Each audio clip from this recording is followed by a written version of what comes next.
Nous revoilà pour la troisième partie de notre tutoriel Photoshop sur les bases de Photoshop. Alors, cette vidéo va présenter les layers, donc les calques, avec tout ce qui va avec, c'est-à-dire les canaux et les formes, les sélections. Donc on va tout de suite, je vous propose de créer tout de suite un nouveau document, donc comme ceci, qu'on va nommer calque pour voir les calques.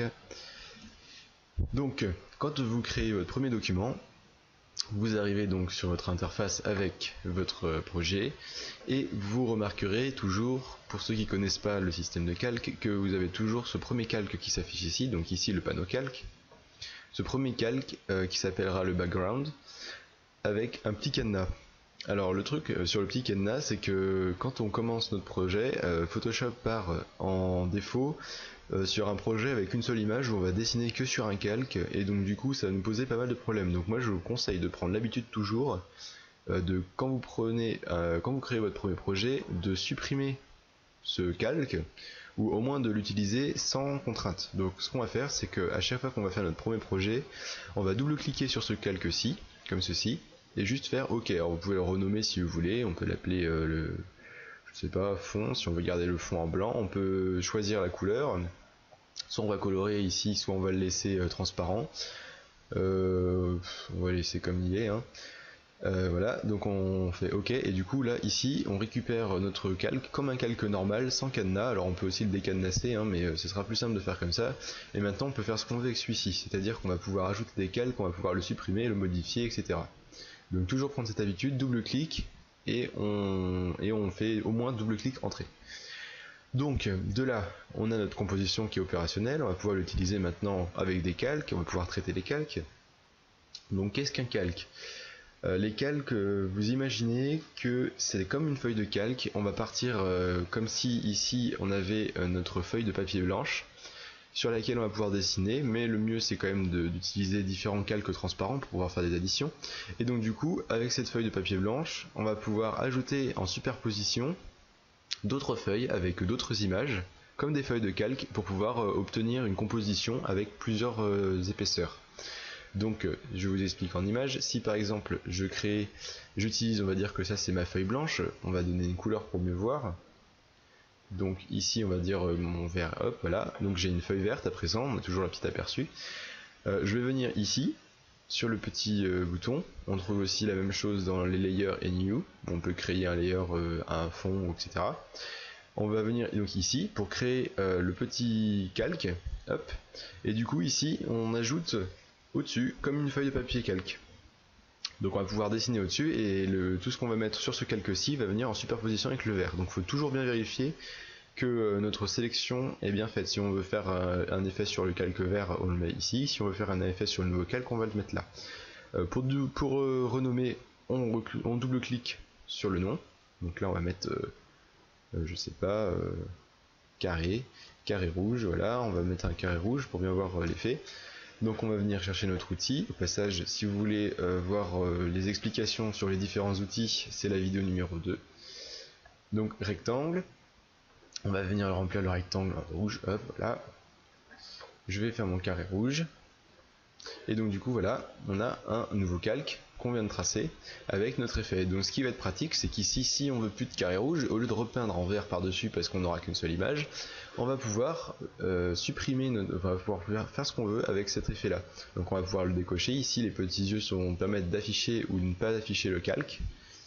Donc là affiché, là pas affiché. On a notre carré rouge ici et on va pouvoir appliquer des effets uniquement sur cette partie. C'est ça qui est intéressant, c'est que si on veut faire un effet sur notre image, au lieu de traiter toute l'image, on va pouvoir traiter qu'une seule couche. Donc voici, on va faire plusieurs calques, on va rajouter, je ne sais pas, un texte. On va rajouter un texte, on va mettre calque 2.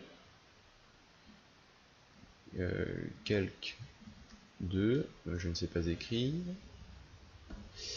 Voilà, comme ça. Donc on peut superposer. Ce qui est pratique, c'est qu'on va pouvoir superposer sans toujours avoir de colorisation à refaire sur le calque, puisque maintenant on a des couches. Donc, vous voyez bien le principe. Ensuite, donc on a nos différents calques. On va pouvoir appliquer des effets à chacun des calques. Alors si on veut appliquer des effets à un seul calque, par exemple je veux appliquer un effet au carré rouge, on va venir ici sur FX et on va pouvoir traiter notre image, enfin notre calque, avec les différents effets qui sont présents ici. Alors le bevel emboss, c'est l'effet qui va donner du volume. Donc voilà, comme ça, un effet simple. Les effets, on les verra plus tard. On va pouvoir créer des calques de masques, enfin des masques par-dessus nos calques pour pouvoir définir des zones que on va voir plus tard dans la vidéo. On va pouvoir retraiter en fonction des effets aussi de traitement d'image, donc ça on verra dans une autre vidéo. Et on va pouvoir créer des nouveaux dossiers. Alors les nouveaux dossiers vont nous permettre, quand on a je sais pas 20 calques, de pouvoir ranger un peu tout ça, parce que quand ça commence à devenir bordélique et qu'en plus je connais bien le truc, on ne renomme pas ses calques, donc là c'était bon, mais quand on renomme pas ses calques ça devient vite le bordel, on retrouve plus ce qu'on fait. Donc ce qui va être pratique, c'est qu'on va pouvoir ranger ça. Outre le fait qu'on puisse ranger, on va pouvoir appliquer les effets sur les dossiers, ce qui va permettre de traiter des effets sur plusieurs calques à la fois. Donc rien de plus simple, si je veux mettre par exemple le calque 2 et mon carré rouge dans un même dossier, je fais sélection du calque 2, contrôle pour garder la sélection, le carré rouge, et je vais venir les glisser sur le petit dossier. Voilà. Donc du coup j'ai un nouveau groupe avec mes deux calques qui sont dedans. Ici on va pouvoir renommer ça en le dossier, voilà, pas trop inspiré.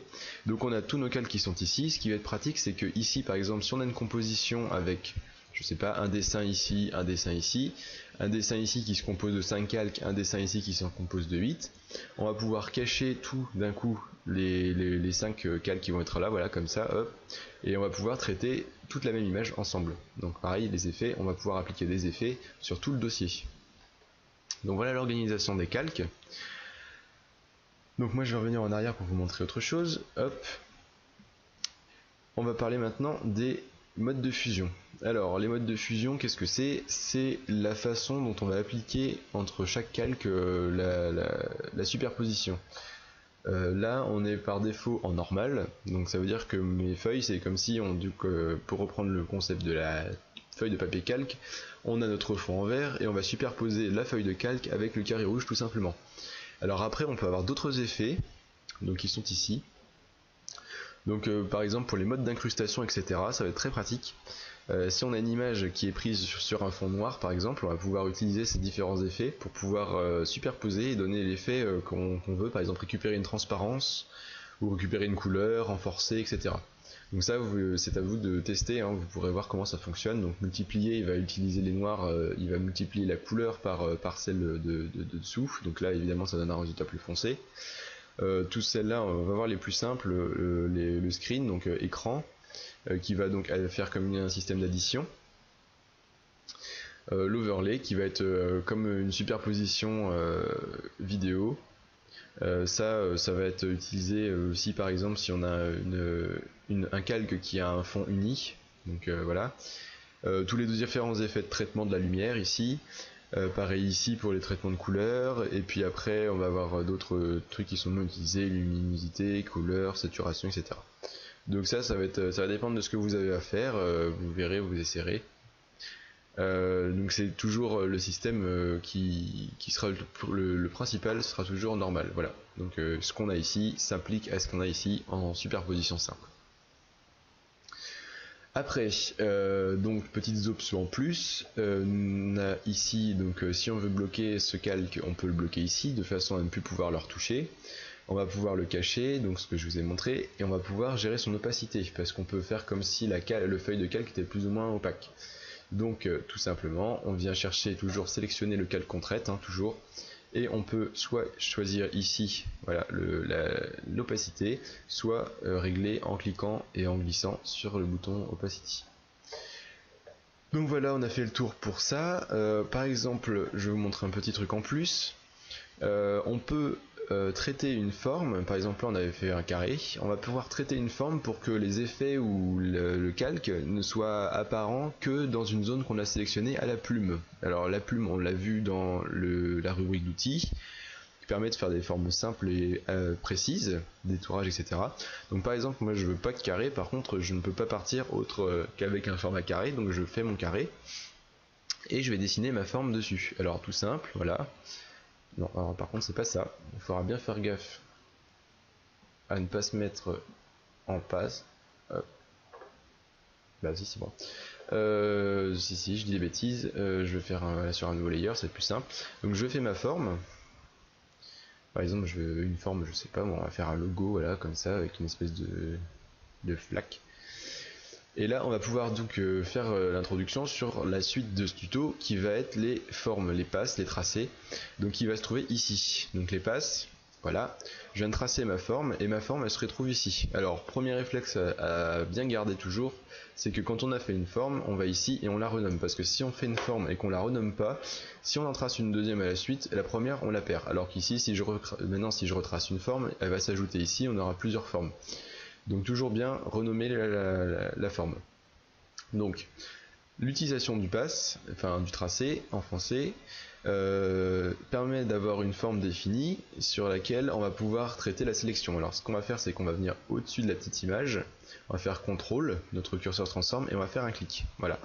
Du coup ici notre tracé se crée en sélection et ici on va pouvoir venir appliquer la sélection qu'on vient de faire à notre carré rouge. Donc plus le tout simple, on va venir sélectionner le carré rouge, on pourrait aussi le faire sur le fond vert, et on va venir cliquer sur le petit icône ici. Voilà. Donc maintenant on se retrouve avec la forme qu'on a donnée, et avec ici donc le calque de défaut, de base, et la sélection qu'on vient de faire. Donc vous voyez que ça se traite en noir et blanc. Alors ce qui est très pratique, c'est que si on veut revenir sur notre forme ici, on a juste à sélectionner ici, alors attention, il ne faut pas se mettre ici, mais ici. On va pouvoir venir avec du blanc, et par exemple une brush ou n'importe quel autre outil, retraiter notre forme, hop, tout en gardant la forme de base. Pareil, si je veux revenir sur ma forme que j'ai été trop loin, je vais pouvoir repasser en noir et hop, retoucher comme je veux. Alors je peux refaire ça avec un autre tracé, pas de souci, et je vais pouvoir retoucher ma forme, voilà. Donc bien utile ce truc là, les tracés. Ici en plus j'ai toujours ma forme, donc je peux toujours récupérer ma sélection comme je le veux avec ma forme de base, voilà. Donc les sélections ici, voilà. Qu'est-ce qu'on peut rajouter ça peut s'ajouter, voilà, ici. On peut le modifier, on peut faire des copies. Donc en clic droit sur le masque, on peut venir copier le masque, on peut venir l'additionner, on peut voir le supprimer. On peut faire un masque évidemment par calque, il n'y a pas de souci. On peut faire un masque sur un dossier. Tout ce qui se fait sur un calque se fait aussi sur un dossier. Et on peut juste voir une dernière chose qui va être le petit onglet ici Channel, qui va être les canaux. Donc là c'est traitement de la couleur avec les couches, parce que vous savez qu'une couleur c'est sur l'écran, alors si on est en CMJN on va en avoir 4, si on est en RGB on va en avoir 3. Donc on a RGB, le rouge, le vert, le bleu, et on peut avoir la décomposition des couleurs, c'est-à-dire qu'on va pouvoir choisir ce qu'on affiche. Donc ici si j'enlève le bleu, voilà, vous voyez qu'on part tout de suite dans les verts. Si j'enlève le vert, voilà, on part, voilà, la composition des deux autres couleurs. Donc si on supprime le vert, on va avoir du violet puisqu'on va avoir plus que le rouge et le bleu. Voilà, on peut venir en nuance de gris, voilà. Ça peut servir parfois si on veut sélectionner qu'une seule plage de couleurs. Si on veut sélectionner que le vert, voilà, on va venir ici cliquer, donc les sélections sur les calques se font avec CTRL, je répète. On va venir cliquer ici et on a sélectionné que le vert, voilà. Donc c'est moins utilisé, on va plutôt utiliser les tracés et les layers surtout. Concernant les layers, on a plusieurs formats de layers. On a donc les formats texte avec le petit T, avec qui on va pouvoir travailler sur tout ce qui est texte ici, avec l'outil texte. Ce qui nous permet d'avoir la possibilité de revenir sur ce qu'on a écrit dans notre texte. Donc ce qui est bien, c'est que si je fais ici que j'ai du texte, je peux faire hop et voilà, retoucher mon texte comme je veux. Alors que ici on va pas pouvoir, si c'est du texte et qu'on l'a transformé en pixels, on ne pourra plus revenir dessus. Donc bien toujours garder. Ici c'est pareil, la forme on peut toujours la retoucher. Donc si je désactive hop, le layer, et que je n'utilise pas, que j'utilise ça en carré, le carré ce qui va être bien c'est qu'on va pouvoir directement le retoucher avec CTRL T, voilà, on peut le retoucher à notre gré, donc ça va être plutôt pratique de garder une forme comme ça. Voilà, le fond, donc là c'est une couleur unie, j'ai mis une couleur simple, et du coup ce qu'on peut faire aussi également dans certains cas, c'est que le texte par exemple, on peut le transformer en pixel, c'est-à-dire en image.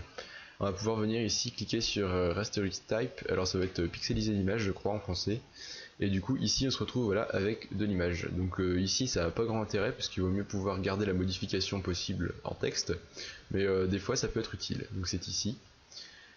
Pareil pour créer un objet simple, donc là ça sera plutôt les objets qui seront vectoriels, qui seront transformés comme ça. Voilà, donc je pense que j'ai fait le tour. Ouais, bah voilà, vous avez à peu près toutes les informations de base sur les calques. Donc si vous avez des questions, n'hésitez pas à me poser ça en commentaire, je vous répondrai. Sinon, vous savez à peu près tout sur ce qu'il faut savoir sur les calques. À part juste une petite chose, tout simple. Si vous voulez la supprimer, par exemple, on veut supprimer le texte, voilà. Soit on va venir dessus et cliquer sur supprimer, soit on va le glisser sur la petite corbeille ici. Voilà. Voilà, donc j'espère que ça vous a plu. À bientôt pour la suite du tuto. Et puis bonne chance pour l'apprentissage Photoshop.